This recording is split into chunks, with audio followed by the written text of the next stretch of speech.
would be good. No offers came in movie-wise that I thought would be good for me to do and that I could tolerate in my soul. Now, I got offered some parts that I said I can't do that. Even though it's acting, and then it would start messing with your mind. Why would they offer me a part like that so far away? What do you want me to be a woman for? When you got black women actresses who are funny in Hollywood, been out there trying to make it, and you want to give me a part like that? So they try to put you in a dress? Yeah. Wow. And it was kind of like,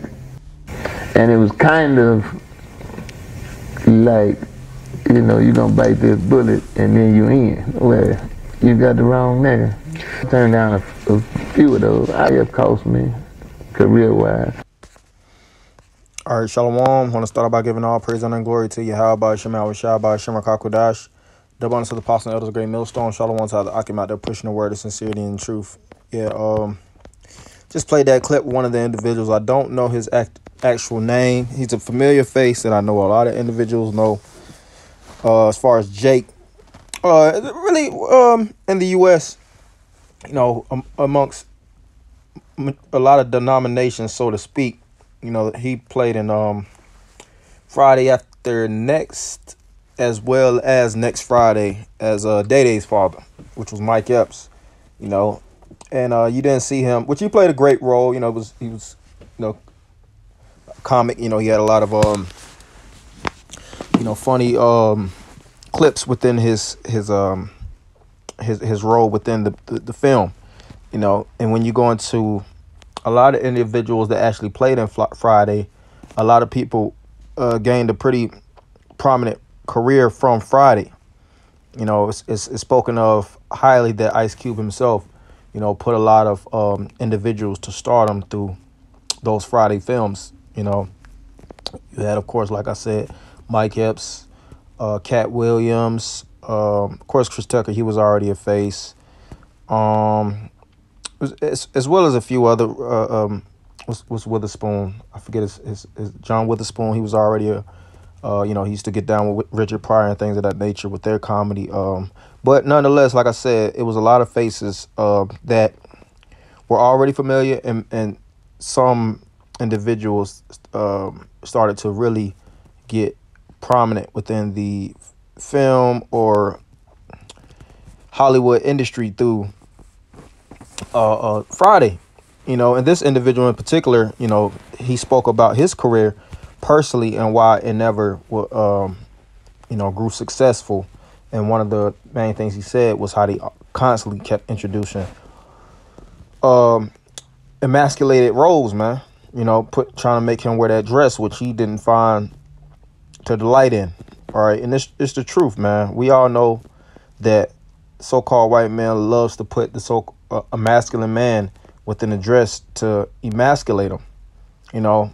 And that's the nature of this devil, man. He does everything psychologically to break us down as a nation, you know, to give us these actors, you know, and pretty much have them sell their soul. The scriptures speak about, you know, the joy of the hypocrite, though he gain the world, he shall lose his soul. And a lot of individuals have lost their soul through Hollywood, you know, as Apostle Gabar calls it, you know, and we know the term Hollywood is a compound word, hollow, which is something that's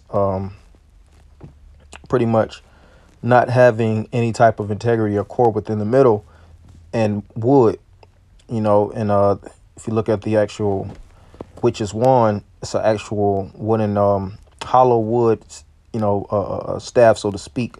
You know, a lot of people use that in relation, but Hollywood is known to emasculate men, actually indulge in all kind of satanic rituals upon Black, Latino, Native American, all men for that nature. You know, that's where you have a term for the casting couch, where if anybody's, you know, want to actually reach another financial plateau, they have to sell their souls to the devil. You know, and we've read, which I go into, matter of fact, which we know of in the scriptures, how Yahushua was tempted by the spiritual demon Satan to sell his soul. So soul selling is a practice that has been since, for ages. Even when you go into Genesis with the serpent that beguiled Eve, he didn't necessarily make her sell her soul, but to a certain degree, we lost our what's the word I want to find? We progressively degenerated as a nation. Our soul got lost through time, which is a form of you sold what the scriptures. Well, how was it written that you shall be like gods, knowing both good and evil? You see that there was an extreme decline for our nation from that said act. So whenever the devil himself was in the midst of certain people, namely the sons of God, he was always trying to cast them down, from the excellency as it is written. So this is Matthew 4:1. Then was Yahushua led up of the Spirit into the wilderness to be tempted of the devil. And when he had fasted 40 days and 40 nights, he was afterward and hungered. And when the tempter came to him, he said, If thou be the Son of the Most High, command that these stones be made bread. But he answered and said, It is written, Man shall not live by bread alone, but by every word that proceedeth out of the mouth of the Most High. And the devil taketh him up into the holy city, and setteth him on a pinnacle of the temple. And he said, If thou be the Son of the Most High, cast thyself down, for it is written, He shall give angels charge concerning thee, and in their hands they shall bear thee up, lest at any time thou dash thy foot against the stone. And Yahushua said unto him, It is written again, Thou shalt not tempt the Lord thy power. Yeah, so whenever the devil was trying to have the Lord, tempt the Lord always had an immediate answer, and he followed up with the scriptures. Now, after which I'm going to continue to read, you see how the devil fled. But Yahushua said unto him, It is written. Oh, I already did it. Verse 8. I'll go back to verse 6. And saith unto him, If thou be Son of God, cast thyself down, for it is written, He shall give angels charge concerning thee, and in their hands they shall bear thee up, lest at any time thou shalt dash thy foot against a stone. Yahushua said unto him, It is written, Thou shalt not tempt the Lord thy power. And that shows you that Satan himself knows the scriptures. All right. He's bringing out precepts, but he's actually twisting them in a diabolical way.